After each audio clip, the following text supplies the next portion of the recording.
ESG 리스크 관리 전략에 대해서 김정남 KPMG 전략 컨설팅 그룹 ESGN 스트래티지 파트너께서 강연을 준비해 주셨습니다.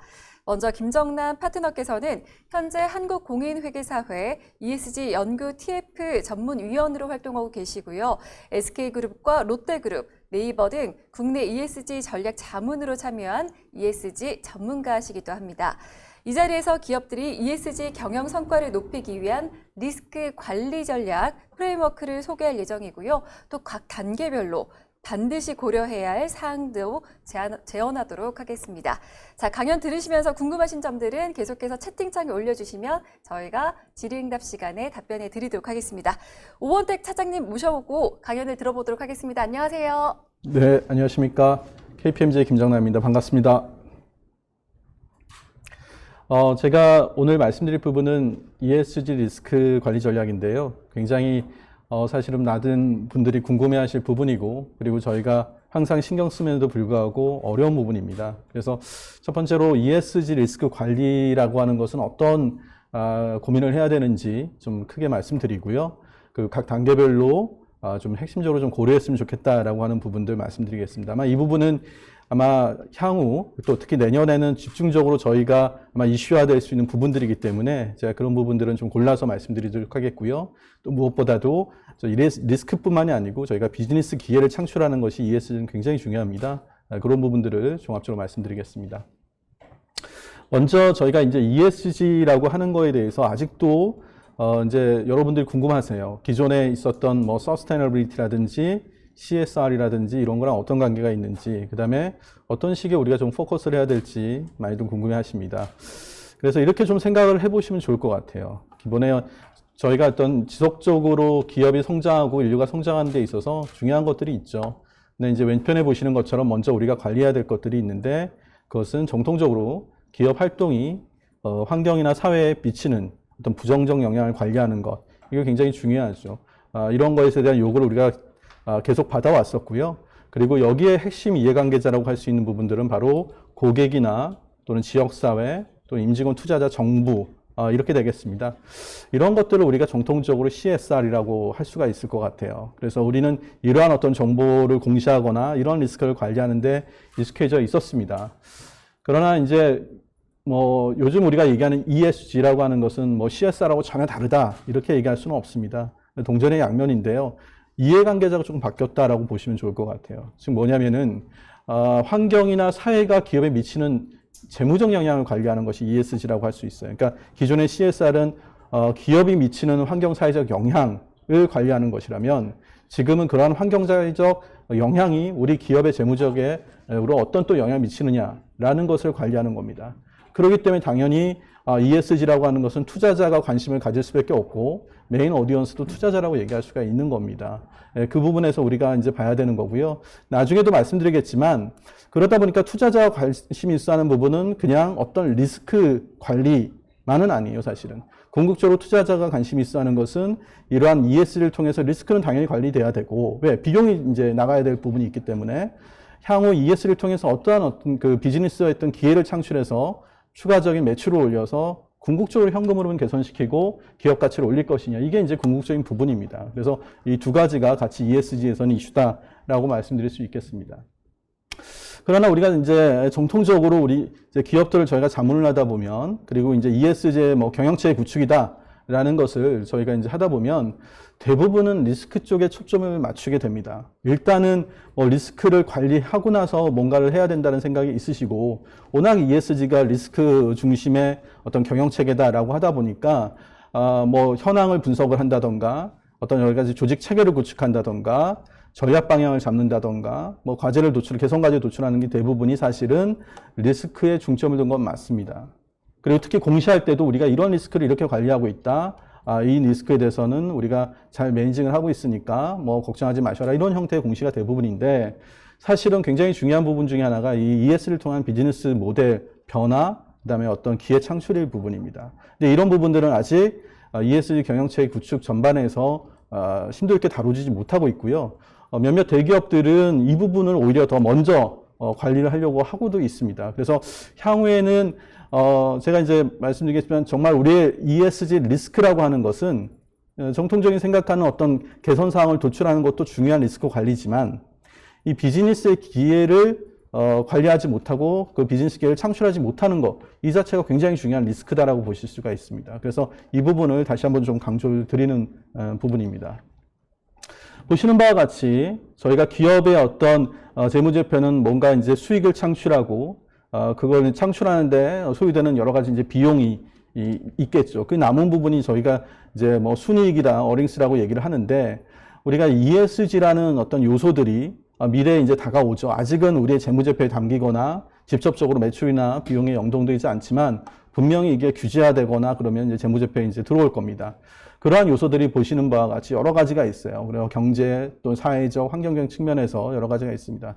이러한 것들이 어떠면은 하나의 뭐 저희가 관리를 잘못하면 소송으로 연결되면은 당연히 이제 비용이 발생되는 부분도 있고 또 개선시키기 위해서는 뭐 그게 뭐 투자적인 거라고 생각할지 뭐 단계 비용이라고 생각할지 모르겠지만 여러 가지 이제 재무제표상의 이익을 줄이는 역할을 하는 경우도 있지만 분명히 또 중요한 부분 중에 하나가 미래의 새로운 기업의 어떤 그 수익을 창출하는, 그래서 궁극적으로는 기업의 가치를 올리는 역할도 합니다. 이 모든 것이 전부 다 ESG의 영역이다라는 것이 우리가 다시 한번 좀 확인을 해야 되는 부분이다라는 것을 말씀드립니다. 굳이 어떤 비용 관리나 리스크 관리뿐만 아니라는 것이죠. 그래서 이런 것이 종합이 돼서 즉 기회와 어떤 비용, 그러니까 리스크가 종합이 돼서 우리 기업의 미래의 가치를 가져오는 그런 형태가 될 것입니다. 이 모든 것이 궁극적으로 현금으로의 영향을 주기 때문이다라는 것을 다시 한번 좀 강조를 드리겠습니다. 그래서 제가 앞서 말씀드렸던 부분 중에 리스크라고 하는 것이 정말 뭘 잘못하니까 이걸 개선하자, 여기서 뭔가 리스크가 있을 수 있다, 이제 이런 것뿐만이 아니고 미래의 기회 창출하는 거, 이거를 관리 못하는 것도 하나의 리스크다라는 것을 분명히 우리가 좀 인식을 하시면 좋을 것 같습니다.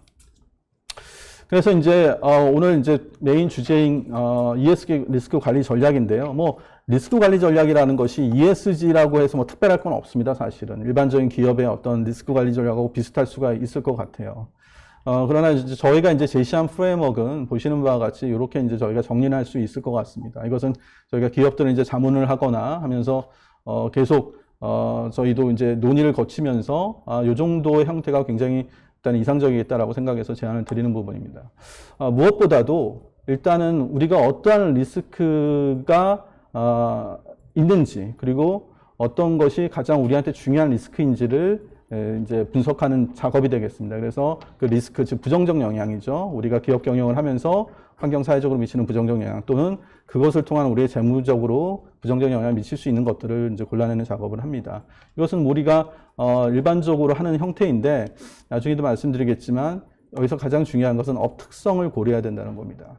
보통 저희가 이제 지표를 선정하고 관리할 때 그냥 어떤 평가 기관에서 요구하는 것들을 그냥 쭉 나래별을 세워서 우리 이제 거부감 없이 이걸 어떻게든 해야 된다, 어떻게든 개선시켜야 된다라고 하죠. 그러나 이 지표들이 많게는 뭐 수백 개 뭐에 이릅니다. 그래서 이 모든 것을 개선하기는 쉽지는 않아요. 그래서 업투성에 맞는 지표들을 선정하고 그 지표별로 가중치를 우리가 정하는 게 좀 중요한 이슈입니다.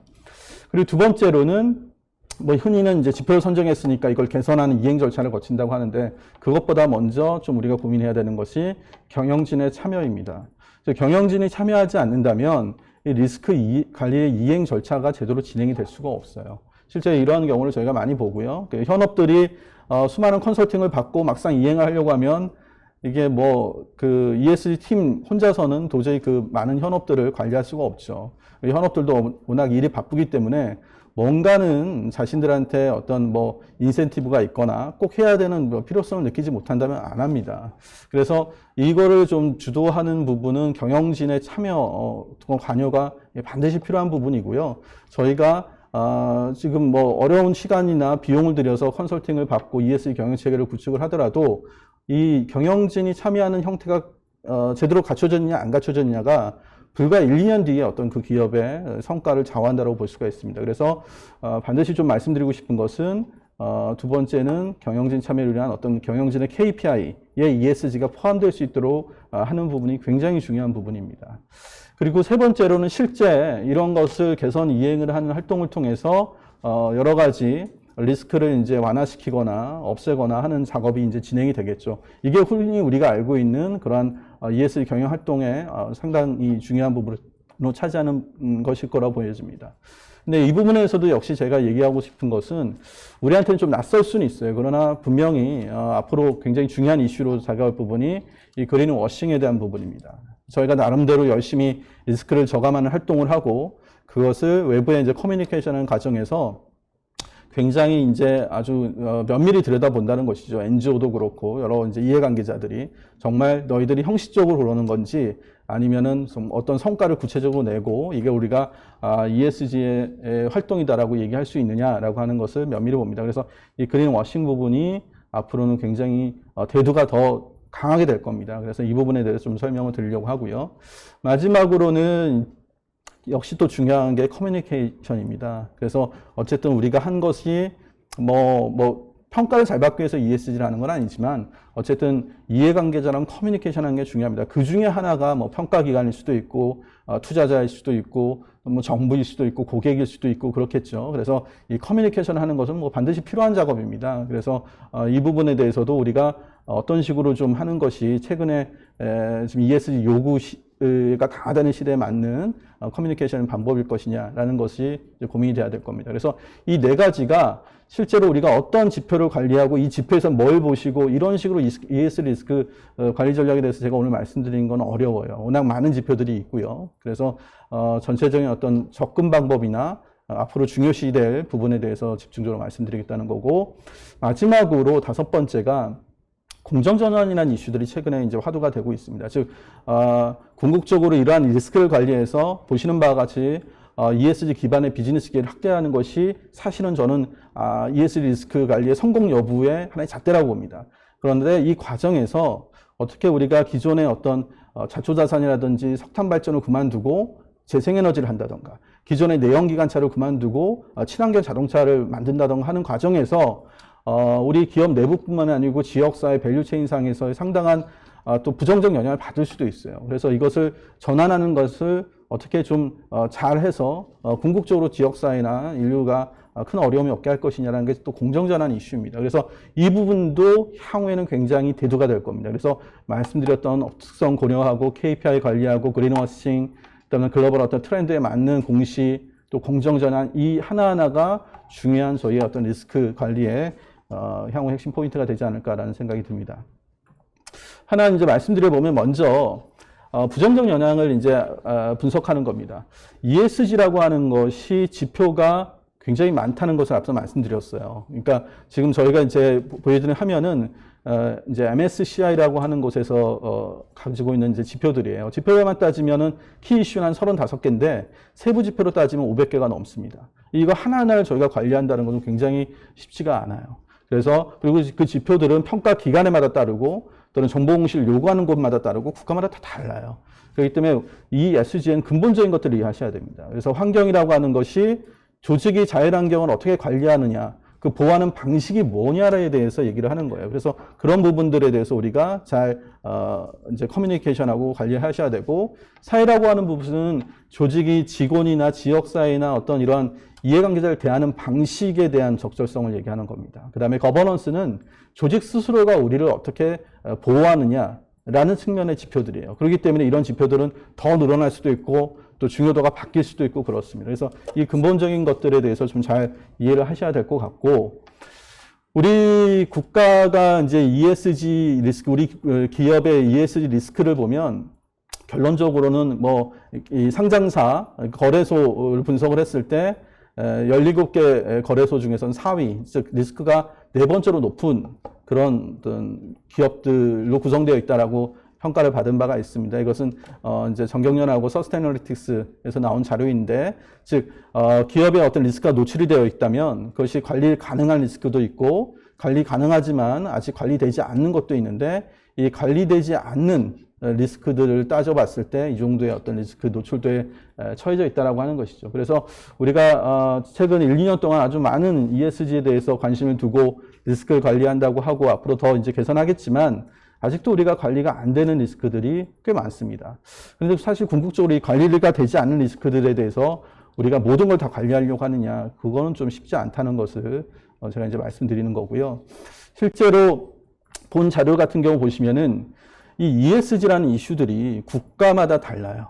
어디서는 예를 들어서 임직원에 대한 어떤 인권이나 노동 환경을 더 많이 보는 그런 지역들이 있을 수 있고요. 어떤 데는 일자리 창출에 많이 ESG에 대한 관심을 두는 데도 있고, 어떤 제품의 안전, 품질, 뭐 이런 것에 두는 데도 있고, 환경보호에도 중심을 주는 데가 있어요. 그래서 어떤 데는 또 사회공헌, 지역사회 부분이 ESG의 핵심적인 리스크 관리 요소라고도 보는 데도 있습니다. 이 국가마다 다르고, 이거는 지금 제가 보여드린 장면은 2012년 자료예요. 근데 지금 한 10년이 지난 현재는 또 다르게 이게 표현이 됩니다. 동일한 지역이라도. 그래서 우리가 이 ESG 리스크는 fit for all이라고 하는 게 있을 수 없고 굉장히 다이나믹하게 움직이기 때문에 우리가 그때그때마다 지금 트렌드를 분석하고 우리에 맞는 것을 찾아내는 작업들이 계속 돼야 돼요. 그렇기 때문에 뭐 ESG 팀이 반드시 있어야 되느냐, 현업에서 다 하면 되지 않냐 이렇게 하는데 ESG 팀이 없이는 이거를 분석해서 정리하기가 쉽지가 않습니다, 사실은. 그렇기 때문에 이런 모니터링 작업이 계속돼야 되고 롤링도 계속돼야 되는 그러한 작업이다라고 말씀드릴 수 있어요.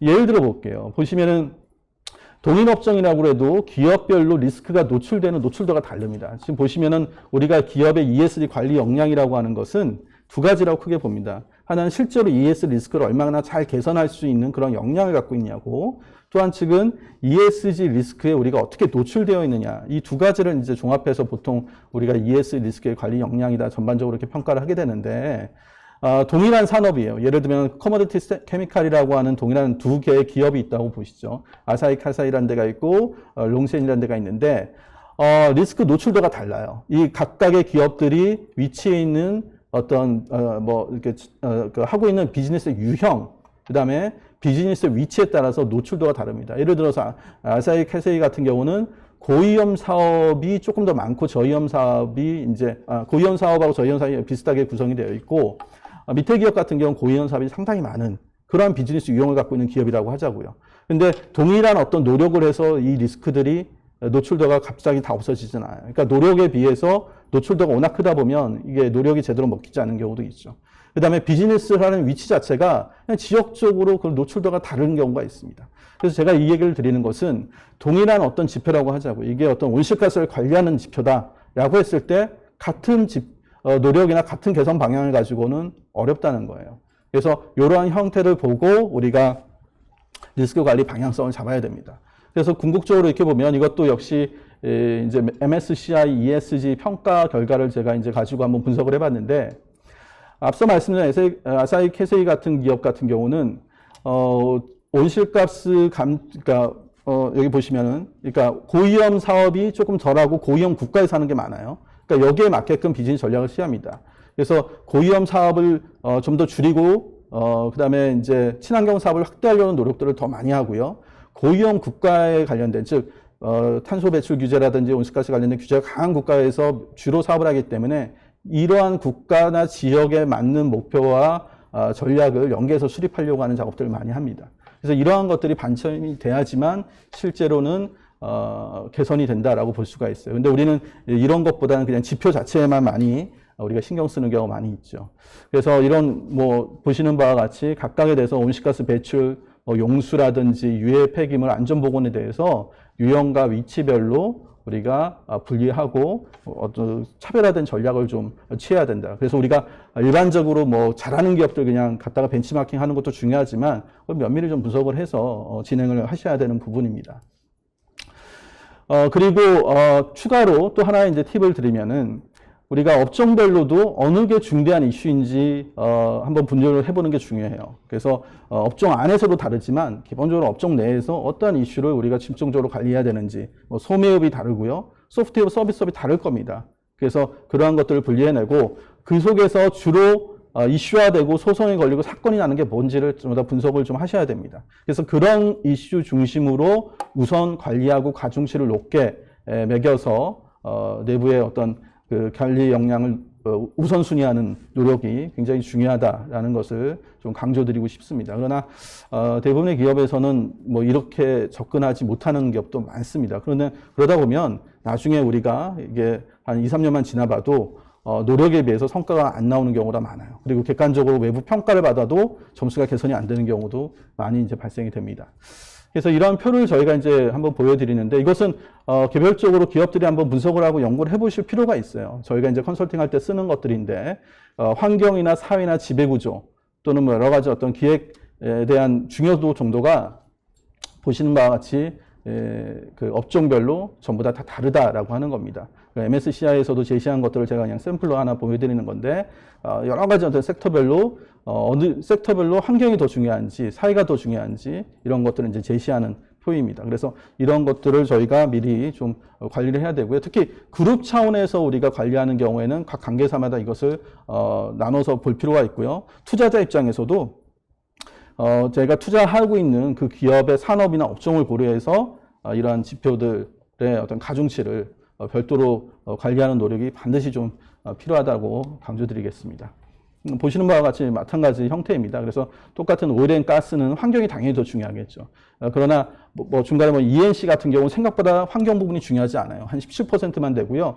오히려 거버넌스가 더 중요합니다. 저건 뭐냐면은 어떤 부패라든지 어떤 여러 가지 수주 과정에서 발생될 수 있는 윤리적인 문제들 이런 것들을 더 많이 본다는 것이죠. 그래서 환경이 중요하지 않다, 뭐 사회가 덜 중요하다 이런 게 아니고 많은 지표들을 볼 수 없고 많은 지표를 한꺼번에 관리할 수 없다면 거버넌스를 좀 더 건설업에서는 더 많이 보는 게 중요하다 이런 제시를 하는 겁니다. 그것이 바로 어떤 비용을 줄이고 매출을 더 올리는데 기여하는 지표다라는 의미라고 이해를 하시면 좋을 것 같아요. 그래서 저러한 절차가 반드시 필요하고요.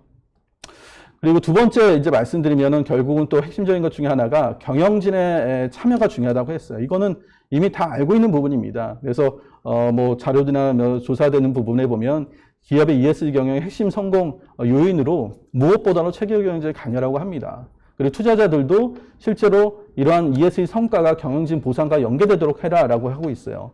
그러면 그 자체가 결국 경영진이 ESG에 대한 어떤 KPI를 갖고 그 성과에 따라서 이제 보상을 받아야 되는 그 체계가 필요한 거고요. 이거에 대해서는 사실은 저는 별로 논란의 여지는 없다고 봅니다. 다만 국내 기업들이 이제 막 ESG 경영을 하고 있는 상태에서 저것을 바로 하기가 쉽지가 않은 거예요. 그렇지만 저는 반드시 어떤 외부의 도움을 받던 내부적으로 어떤 고민을 하던 그래서 경영진 내부에 또는 뭐 우리 임직원들의 KPI ESG가 포함되는 것이 굉장히 이 관리의 핵심 포인트라고 봅니다.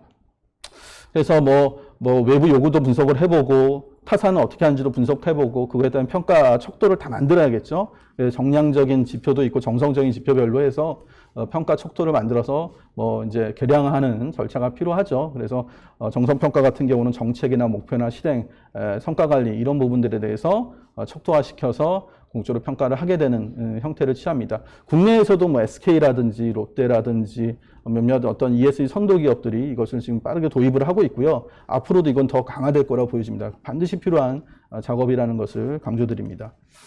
그래서 실제 애플 같은 경우 보면 애플 밸류라고 해가지고 여러 가지 어떤 뭐 기본급의 주식의 보상을 받기도 하고 현금 보상을 받기도 하는데 그 현금 보상 받는 거에 일부를 이 ESG 개념을 도입을 했어요. 그래서 ESG 성과에 따라서 기존에 받는 현금 보상이 한 10% 정도 줄 수도 있고 기존의 현금 보상을 10% 이상 더 늘려서 추가적으로 받을 수도 있고 하는 그런 형태로 지금 되어 있습니다. 이것은 이사회 내부의 어떤 보상위원회에서 권한으로 ESG 성과를 분석한 다음에 이 보상금을 줄 수 있도록 그렇게 하고 있습니다. 그래서 애플이 이걸 열심히 하는 것은 그들이 이제 세상을 구하려고 하는 것도 있겠지만 어쩌면 경영진 입장에서는 자신의 어떤 인센티브와 연관되어 있는 부분이다라고 뭐 생각할 수도 있겠다라는 부분이 있습니다. 그다음에 인텔도 마찬가지입니다. 여러 가지 이제 왼쪽에 보시면 KPI에 관련된 지표들이 있는데 운영 목표에 관련된 지표가 전체 한 34% 정도의 퍼센트를 차지하는데 그 중에서 ESG 목표 달성 여부를 한 20%를 보는 거예요. 그러니까 한 34%, 20%니까 한 7% 정도가 ESG 성과에 의해서 보상을 받는 구조입니다. 그래서 전체적인 운영 성과 중에서 추가로 ESG를 잘 하면 그 성과의 한 7% 정도는 ESG에 따라서 연동이 된다라고 하는 구조입니다. 그래서 이거는 한두 가지 예일 뿐이고요. 글로벌 선진사들이 이런 것들은 굉장히 도입을 활발하게 했고 당연한 것 같아요. 우리가 재무 성과뿐만이 아니고 ESG 성과, 즉 비재무 성과가 좋아야지만 기업의 가치가 올라간다 한다면 당연히 이 비재무 성과를 촉진하고 그걸 또 경영진이 책임지는 건 너무나 당연한 겁니다. 그래서 이러한 작업들이 계속 돼야 된다고 보여져요. 그러나 우리가 ESG 중요하고 뭐 이렇게 얘기하면서 실제로는 평가에는 그냥 재무적 성과만 놓는다면 이것은 좀 앞뒤가 안 맞는 부분이기 때문에 반드시 이 부분에 좀 고민이 좀 필요한 부분일 거라고 생각이 듭니다. 세 번째, 제가 일단은 이러한 어떤 기본적인 체계, 즉 지표를 어떤 걸 관리하고 어떤 걸 우선순위 해야 되고 가중치를 어떻게 해야 되느냐. 그리고 이걸 경영진의 좀 도움으로 경영진이 같이 참여해서 이걸 개선할 수 있도록 해야 된다. 그래야 제대로 된 리스크 관리가 된다는 걸 말씀드렸고, 세 번째로는 실제로 이걸 개선을 이행하기 위해서 노력을 했을 텐데 그거 하나하나에 대해서는 제가 오늘 뭐 말씀드리기는 어렵다고 봅니다. 그런데 여기서 이제 앞으로 주의해야 될 부분이 그린 워싱이라는 부분이에요. 코카콜라 같은 부분 뭐 워낙 유명한 회사고 이들이 병이라든지 또는 뭐 용수 사용이 굉장히 많기 때문에 환경 관련 활동을 굉장히 많이 하고 유명한 회사이긴 합니다. 그런데 보시는 바와 같이 재활용을 하겠다, 뭐 식물성 소재를 사용하겠다, 그 다음에 뭐 해상에서 재활용된 걸로 뭐 이렇게 하겠다라고 하는 것들이 있는데 이게 대부분 이벤트성인 것도 많고 실제로 그 노력이 2025년까지 포장재 100% 재활용을 하려고 하고 한다면은 지금 이미 그런 제품이 생산되는 게 많아야 되는데 이걸 뜯어봤더니 그냥 홍보성인 것이 많더라. 목표 선언과 실제 이행은 좀 다르더라라고 하는 것입니다. 실제로 뭐 글로벌에서 플라스틱 쓰레기를 최다 배출한 1위 기업이 최근 3년 동안 연속 코카콜라입니다. 당연히 이 부분에 대해서 더 신경을 써야 되고 그렇기 때문에 코카콜라가 이러한 노력을 많이 목표를 수립하고 선언도 했을 거예요. 이거는 그런데 얼스 아일랜드라는 이 NPO에서 나온 조사를 보니까 결국은 허위 광고로 고소가 됐고요. 소송을 했습니다. 실제로는 코카콜라는 뭐 일부만 하는 행동이 많고 그다음에 재활용 정책에 반대하는 입법 로비 활동을 적극적으로 하고 있고 이런 부분에 이제 소송을 걸었던 사례들입니다. 그래서 우리가 열심히 하려고 하는 거에 대한 목표도 중요하지만 이게 실제 따라가야 되는 거죠. 그러한 노력들이 따라가야 되는데 그렇지 못하면은 이 워싱 문제에 계속 부닥칠 수가 많습니다. 이것은 저희 기업들이 지금 이제 경영 체계를 구축하면서 많은 선언들을 하고 계세요. 그러나 이게 한 2년, 3년 지나도 별반 성과가 없다거나 아니면은 그게 그냥 뭐 선언적인 거에 그쳤다면 이런 소송 리스크의 노출이 저는 굉장히 이제 늘어날 거라고 보여집니다. 데카뱅크라고 하는 또 사례도 굉장히 유명한 사례이죠. 데카뱅크의 임팩트 칼큘레이터라고 있습니다. 이것은 이제 데카뱅크가 쉽게 말해서 저희가 얘기하는 ESG 펀드, 서스테이너블 펀드를 출시를 하고 그 펀드에 이제 투자를 하면 뭐 1만 유로를 투자했다면 어느 정도의 이산탄소가 저감되는 거에 그 투자자가 기여를 하는 겁니다라고 홍보를 했어요. 그래서 그거를 계산할 수 있는 계산기를 홈페이지에 올린 거고 실제로는 1만 유로를 투자하면은 뭐 디젤 차로 한 4,000km 갔을 때 발생하는 이산탄소를 저감하는 그러한 어떤 사업에 우리가 투자를 할 수 있습니다. 그래서 투자자들께서는 굉장히 뭐 이런 펀드에 많이 가입을 하시고 투자를 많이 해주시면 좋겠습니다라고 했는데 저것도 소송이 걸렸어요. 저런 것들은 사실은 저희 컨설팅 하면서도 많이 하거든요. 그런데 보면은 정말 저 계산 방법이 맞느냐, 그러면서 여러 가지 노이즈가 끼어 있지 않느냐, 무슨 근거로 저렇게 설명을 하고 홍보를 하느냐라는 거예요. 그래서 추정치에 대한 어떤 적절성이라든지 근거, 그리고 이게 일반적이지 않다, 이런 걸 가지고 실제로 독일 이제 은행이기 때문에 독일에 있는 한 주에서 소비자 센터에서 이제 소송을 걸고요. 결국은, 설랑설레 하다가, 이제 그 데카뱅크에서는 저 계산기를 홈페이지에 내리면서 일단 일단락된 사례들입니다. 그래서 우리가 인식하거나 의도하지 않더라도 저런 것들은 앞으로 계속 이슈가 나올 수 있고요. 저 이슈 한번 노출되면 이미지 회복이 쉽지도 않을 수 있습니다. 그 다음에 실제로 그 실무자들의 타격이 굉장히 크죠. 그렇기 때문에 저런 부분들도 앞으로 이제 면밀히 저희가 고려를 해야 되는 거고, 저런 걸 고려하기 위해서 사실 나온 게 여러분 잘 아시는 텍사노미라고 하는 거죠. 그래서 대표적인 게 EU 그린 텍사노미가 저런 분란을 좀 잠재우는 어떤 잣대로 활용이 되는 겁니다. 그렇기 때문에 뭔가 그냥 뭐 하는 목표나 기준이 나오는구나 정도 수준으로 우리가 이해할 게 아니고 굉장히 중요한 툴이고 앞으로 저걸 면밀히 좀 분석할 필요가 있어요. 그래서 EU 그린 텍사노미는 이제 22년부터 본격화될 것이고 지금 현재 계속 의견을 수집하고 있는데 또 보시는 바와 같이 6개의 환경 목표를 달성할 수 있는 것을 우리는 이제 친환경 활동이라고 본다. 또 역으로 얘기하면 거기에 투자하는 것만 우리가 이제 녹색 펀드라고 이해하겠다라고 하는 것이죠. 그리고 저기에 그냥 투자하는 것뿐만이 아니고 저기에 투자했을 때 상당한 기여가 실제 발생해야 된다는 거예요. 기후변화 완화의 어떤 사업을 하거나 거기에 투자를 했는데 진짜 그걸 통해서 기후변화 완화가 상당히 됐어야 되고 기후변화를 완화한다고 해놓고 갑자기 뭐 생물 다양성이나 생태계를 파괴하는 또 이런 영향을 줘서는 안 되는 게 이제 DNSH라고 하는 규정이 또 있고요. 또 이걸 하는 데 있어서 인권이라든지 안전도 무시해서는 안 된다. 그다음에 세부적으로 기술이 가능한 것들을 적용해야 된다. 뭐 이런 판단 기준들이 다 있습니다. 그래서 오늘 하나하나 설명드릴 수는 없지만 앞으로 EU 텍서노미라는 용어가 나오거나 K 텍서노미라는 용어가 나오면 우리 기업에서 좀 더 면밀하고 자세하게 저걸 스터디하실 필요가 있습니다. 그리고 최근에 이제 뭐 여러 가지 국가에서 이런 텍서노미들이 나오고 있어요. 말씀드린 EU 텍서노미, 일본에선 전환금융지침, 중국에선 녹색채권 사업 지원 목록, 그러면 ISO, 저도 이걸 참여하고 있는데 ISO 14030-3이라고 하는 것에서 이런 작업을 하고 있고요. K 텍서노미도 지금 만들고 있지 않습니까? 그래서 각각의 국가별로 이런 기준이 다르고 판단 조건이 다르기 때문에 여기에 맞게끔 우리가 그 펀드를 만들고 또는 그런 우리가 친환경 사업을 합니다, 친환경 비즈니스를 합니다라고 분석을 하지 않으면 또 좀 위험에 노출될 수 있다라는 것을 말씀드리겠습니다. 그래서 좀 굉장히 어려워요. 예전에 그냥 선언적이고 약간 마케팅도 고민했었고 뭐 좋은 일인데 뭐 이렇게 했던 것들이 이제는 이게 돈하고 직결된, 아까 말씀드렸잖아요. 투자자가 이제 그런 행위를 보고 리스크를 예측하고 비용을 예측을 하고 현금 흐름을 예측해서 기업의 가치를 이제 추정을 해서 투자를 할 것이냐 말 것이냐, 그다음에 신용도를 어떻게 할 것이냐를 하는 것이 ESG라고 한다면 이러한 어떤 기법이나 조치들은 앞으로 더욱더 강화될 겁니다. 그래서 정통적으로 ESG 팀 혼자서 이런 걸 다 대응하는 것도 한계가 있을 수는 있어요. 그래서 전략팀이라든지 어떤 제품기획, 상품기획팀 이런 분들과 아주 면밀하게 협업이 또 필요합니다. 요거는 뭐 참고적으로 보여드리겠지만 K 텍사노미, EU 텍사노미, 영국, 뭐 일본, 중국 유사한 어떤 이런 것 안에서도 뭐 제목이 좀 잘못됐지만 이 쟁점들을 다 다르게 봐요. 즉 원자력 발전을 친환경 사업으로 볼 거냐 아니냐 해서 이거는 아니다라고 미포함되는 데도 있고 중국은 인정을 해요. 그리고 환경 오염물질 저감 장치 부착을 통해서 석탄이나 LNG나 천연가스 발전이 가능한 것, 이것을 우리는 또 친환경 사업이라고 봐야 될 것이냐. 그게 친환경 사업이라고 인정해주면 거기에 금융권들이 돈을 넣을 수가 있어요. 그리고 금융권은 그걸 통해서 자신들이 친환경 사업에 돈을 투자했다라고 얘기하거나 또 채권 발행이 가능한데 그것에 대해서 어떤 데는 인정 못한다 저거는. 근데 일본은 또 저걸 또 인정해줘요. 그리고 하이브리드 카 같은 경우, 즉 내연, 그러니까 일반 내연, 그러니까 뭐 내연기관이나 일반 전기차랑 섞여 있는 그런 것은 한국이나 유럽에서는 이건 친환경으로 보지 않는다. 근데 일본은 또 저걸 인정을 해줘요.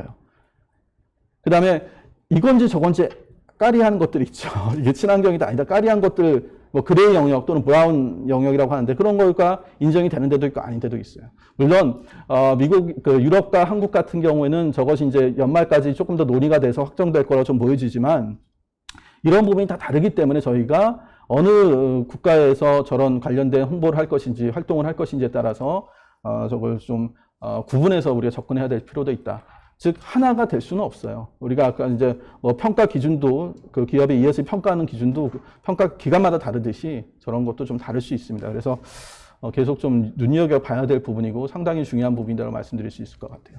그리고 또 중요한 부분이 향후 그 공급망 실사에 대한 규정이 가능할 겁니다. 우리나라 기업들이 ESG 전반에서 제일 못하는 부분은 뭐 지배구조다. 이쪽은 좀 자신 없다고 하시는데 그렇지 않아요. 이 부분은 상당히 많이 저희가 개선이 되어 있고 개선할 여지가 저는 환경, 사회 어느 부분보다 많은 게 이제 지배구조라고 봐요. 그러나 저희가 정말 못하는 부분 중 하나가 공급망 관리예요. 우리도 이제 ESG 경영을 했는데 우리 협력사한테 ESG 경영을 하라고 하고 하는 게 쉽지가 않아요. 특히 잘못했다가는 무슨 갑질이다 뭐 이런 얘기가 있기 때문에 굉장히 동반 성장 관점에서 적용하고 뭐 이렇게 하는데 아직은 어려워요. 특히 2차, 3차 협력사는 관리가 거의 안 되고 있다고 보죠. 그러나 이미 유럽이나 이런 데서는 동반 성장 이런 개념이 아니고 리스크 개념으로 봅니다. 협력사에서 문제가 생겼을 때 그거에 대한 어떤 소송이나 재무적 리스크는 모기업이 지는 거예요. 소위 말하는 뭐 그냥 간단하게 말씀드리면 대기업, 뭐 고객사, B2B 고객사가 지는 겁니다. 그래서 이것은 굉장히 철저하게 보는데 그러면 그 협력사에서 모든 리스크를 ESG 리스크를 관리하라고 해야 되냐? 그렇지는 않아요. 여기서 중요시 여기는 건 협력사의 인권 리스크입니다. 그리고 환경하고 노동인데 특히 인권 리스크를 많이 봐요. 이것은 뭐 좀 복잡하게 얘기하면은 아시다시피 중국하고도 연관이 되어 있는 것도 일부 있다고는 합니다. 뭐 태양광의 어떤 실리콘을 생산하는데 그 상당 부분이 중국에 생산하죠. 그 생산하는 곳이 신장 위구르와 관련된 또 그런 인권에 문제가 되는 데서 생산을 해요. 그러니까 태양광은 좋은데 그 외 공급망은 굉장히 인권적으로 열악한 곳에서 하는 거죠. 그러니까 이 둘 중에 하나를 선택해야 되는 이슈가 있을 수도 있어요. 그렇기 때문에 인권에 대한 어떤 공급망 관련 굉장히 중요시 여길 것이고요. 이거는 소송의 리스크랑 직결됩니다. 그리고 소송을 당했을 때는 공공조달 입찰이 배제된다던가 뭐 여러 가지 정책적 혜택을 배제된다고 하기 때문에 유럽에서 사업을 하고 있는 한국 기업들, 거기에 어떤 뭐 브랜치를 갖고 있는 기업들은 굉장히 유심히 있게 이걸 또 봐야 되고, 이거는 빠르면 연말 아니면 22년부터 좀 이게 제도가 정비돼서 나올 거라고 보여집니다. 제가 이제 인권 이슈가 굉장히 이제 중요하다고 말씀드렸는데, 최근에 사실은 협력사 관리 이슈도 우리가 익숙하지 않아요. 그런데 인권이라고 하는 것은 더 익숙하지 않죠. 우리 기업이 왠지 인권 관리를 해야 된다 그러면 인권에 대한 리스크가 이미 있는 기업, 인권을 잘못하는 기업처럼 또 비춰질 수도 있기 때문에 사실은 저도 ESG 경영에 대한 어떤 자문을 하고 있지만 인권만 이렇게 별도로 보는 경우가 그렇게 많지는 않아요. 그러나 앞으로 인권 이슈는 굉장히 중요시 될 겁니다. 아까 말씀 그린워싱이라든지 어떤 텍사노미, 그런 또 인권, 이 이슈들은 내년에 더 강화된 이슈일 거기 때문에 굉장히 여러분이 유심히 좀 봐야 되는 부분입니다. 그래서 인권 정책이 제대로 수립이 되어 있는지, 그다음에 그거에 대한 리스크 관리 체계, 사전 사후적입니다. 사전 사후적인 리스크 관리 체계, 그다음에 유관 부서들의 R&R, 이걸 어떻게 커뮤니케이션 할 것인지에 대해서 면밀히 여러분들이 분석을 해야 돼요. 이미 한국 기업 지배 구조인 KCGS나 많은 평가기관들 또는 국가에서 인권경영 매뉴얼이 나와 있는데 이런 데서 저기에 대한 어떤 내용들이 잘 정리가 되어 있습니다. 그래서 그런 것들을 분석을 하셔서 저희가 관리 체계를 구축하시는 것이 굉장히 중요한 부분이에요. 그래서 정통적으로 환경 부분도 중요하지만 이 사회적인 부분들 계속 좀 신경을 쓰셔야 될 거라고 보여집니다. 실제로 사례를 하나 들어보겠습니다. 알파벳이라고 하는 거 여러분 아실 거예요. 구글하고 연결되어 있는데 알파벳에서 2018년, 2020년에 인권 관련된 이슈가 발생이 됐어요. 실제로 뭐 여러 가지 좀 안 좋은 일들이죠. 인종차별이나 성추행 이슈라든지, 그다음에 뭐 해고에 항의해서 뭐 많은 직원들이 거기에 서명도 하고, 그래서 투자자들이 20년 6월에 주총에 주주제안을 했습니다. 관련된 것에 대해서 정리해서 보고를 해라.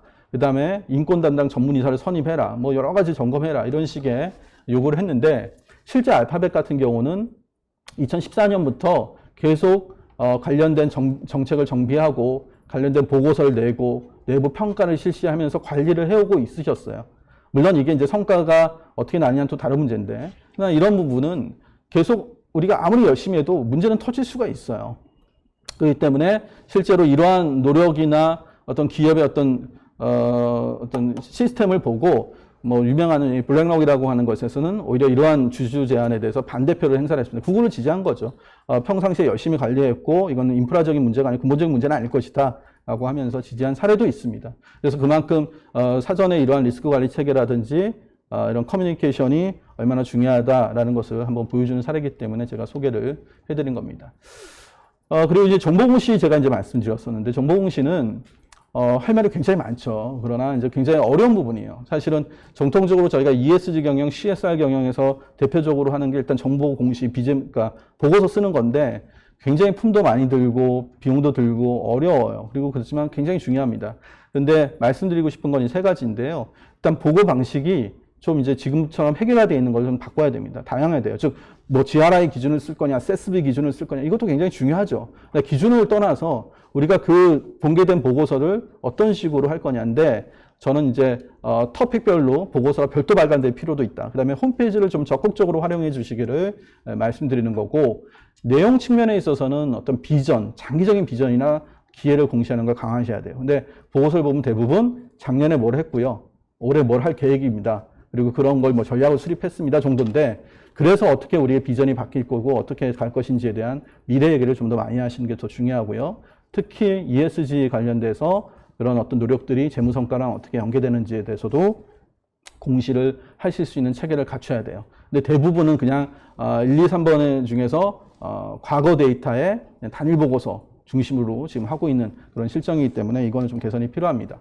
보시는 바와 같이 국내에서도 이미 기업별로 기후변화, 인권, 책임투자, 뭐 탄소중립, 사회공헌, 뭐 이런 각각의 별도 보고서들이 이제 나오기 시작을 했어요. 그리고 뭐 구글이나 애플은 이런 별도 보고서가 그냥 줍니다. 그러니까 단일 보고서를 내는 게 아니고 이슈별로 아주 이제 세분화된 보고서를 내서 이해관계자 자신이 필요한 보고서들을 뭐에 대한 내용만, 그리고 아주 깊이 있게 볼 수 있게끔 하는 것이 최근의 정보 공시 트렌드다. 그래서 이건 굉장히 저희한테는 부담이 되는 건 사실이에요. 하지만 저런 것에 대해서 저희가 검토하고 열린 마음으로 저 한번 봐야 될 필요는 있습니다. 꼭 단일 보고서만 주장할 수는 없는 지금 상황입니다. 굉장히 지금 뭐 요구사항들이 많아졌기 때문에요.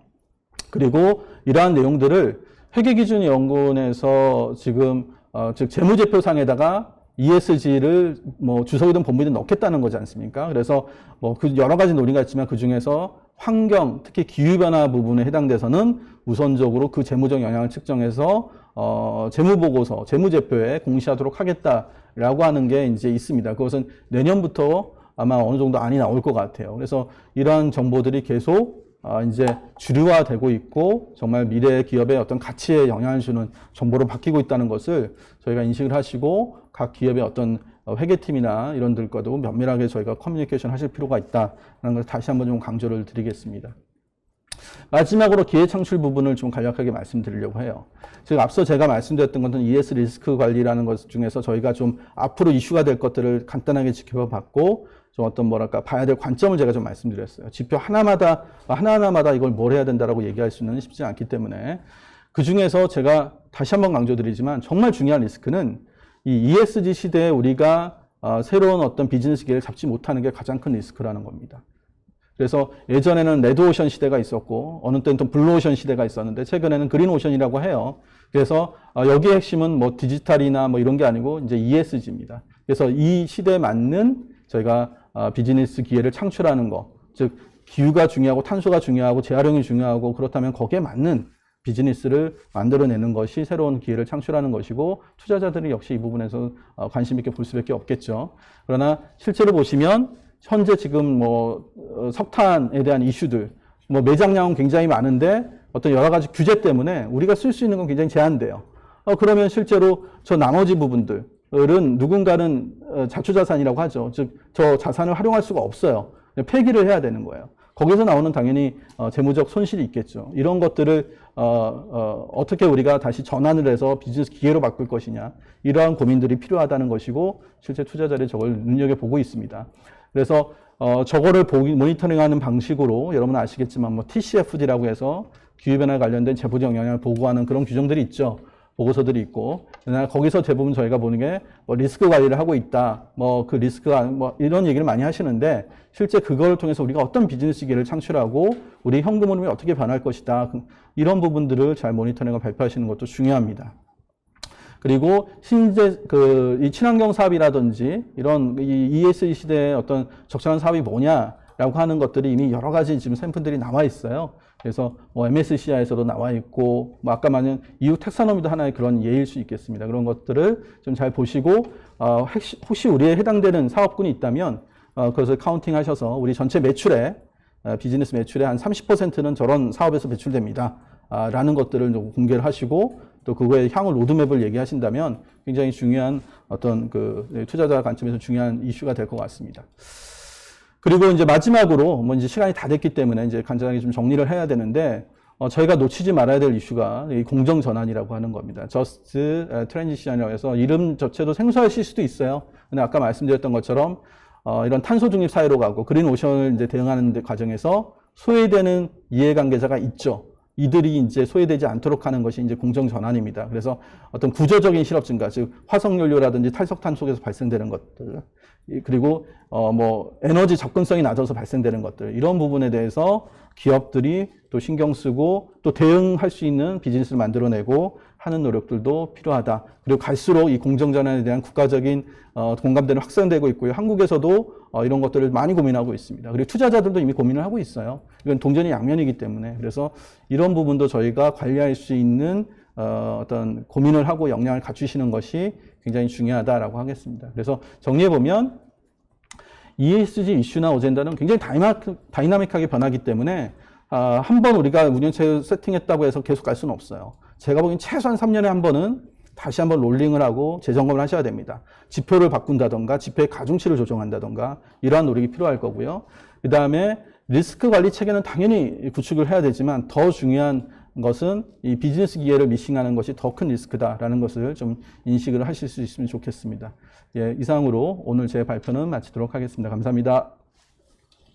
네, 좋은 말씀 잘 들었습니다. 모두 잘 들어보셨나요? 그럼 저희가 올라온 질문 중에서 저희가 몇 개를 골라서 김정남 파트너님께 질문을 드리도록 하겠습니다. 그래서 먼저 제가 본 질문은요, 이런 질문을 주셨습니다. ESG 리스크를 경영진의 KPI와 연결해서 성과 개선이 필요하다고 중간에 말씀을 해주셨는데 그 부분과 관련해서 이때 KPI 반영 수준을 어느 정도로 조정하는 게 좋을지 질문 주셨습니다. 네, 그건 이제 기업마다 다를 것 같아요. 그러니까 경영진이 일단은 이제 참여하시기 때문에 결과적으로는 우리가 3년 안에 글로벌 뭐 탑 수준으로 가겠다. 동종 업종 안에서는 아니면은 뭐 5년 안에 가겠다. 이제 그거는 이제 기업마다 이제 설정을 하는 게 필요한데요. 그 목표는 뭐 3년이든 5년이든 뭐 그건 다를 수 있는데 그거를 과정이 중요합니다. 그래서 지표별로 동종 업종 안에서 어느 정도 수준이 중간 수준이고 어느 수준이 가장 베스트 프랙티스고 이걸 전부 다 좀 분석을 하셔야 되고 거기서 저희가 어디에 위치해 있는지를 분석을 하신 다음에 그 도달 목표라든지 정도를 설정하게 되겠습니다. 네, 답변 잘 들었습니다.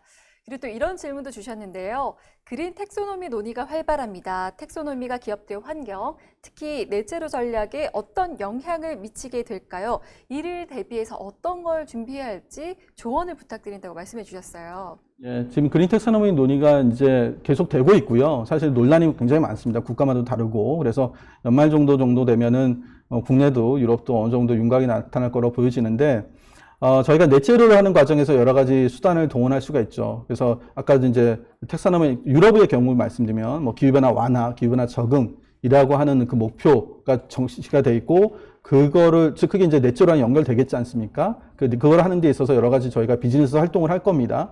그것이 과연 적절한 활동이고 그걸 통해서 오히려 다른 환경 영향을 저해하지 않는지.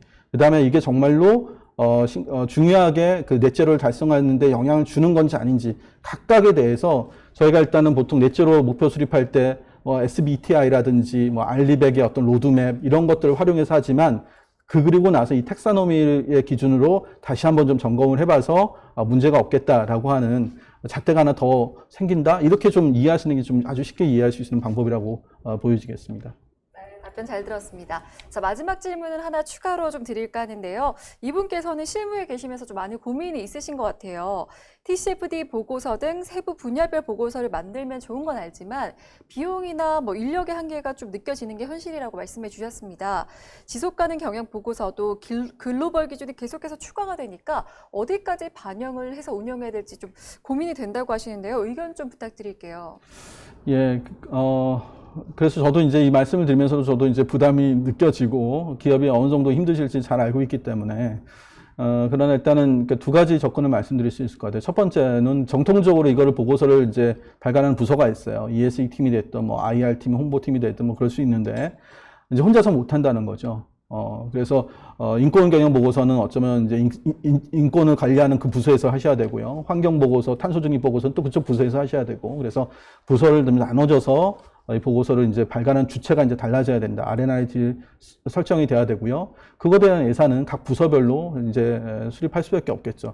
이제 그 전에 이거를 해야 되냐 말아야 되냐는 앞서 말씀드렸던 것처럼 저희가 요구받고 있는 거, 그 다음에 우리가 좀 집중적으로 개선을 해야 되겠다고 생각하는 거, 이것들을 좀 분석을 하셔서 우선적으로 좀 필요한 것부터 발간하셔야 될 것 같아요. 그래서 TCFD 보고서는 굉장히 이제 신경 쓰셔서 하셔야 되고, 그다음에 인권 경영 보고서, 탄소 중립 보고서들은 아마 또는 뭐 협력사 공급망 관리 보고서 이런 부분들은 좀 많이 좀 검토가 필요하지 않을까 생각은 하고 있습니다. 네, 우선순위에 대해서도 조금 말씀을 곁들여 주신 것 같습니다. 답변 되셨는지 모르겠습니다. 저희가 시간 관계상 질의응답 시간이 많지 않기 때문에 현장에서의 질문은 여기까지 듣고요. 앞으로 추가 질문이라든지 현업에서 어려운 점이 있으시다면 이메일 등을 통해서 추가 질문해 주시면 답변을 드리도록 하겠습니다. 자, 수고해 주신 김정남 상무님 감사 인사 드리고요. 네, 저희는 함께 하시는 분들께서는 휴식 시간을 잠시 취한 뒤에 저희는 4시에 다시 돌아오겠습니다.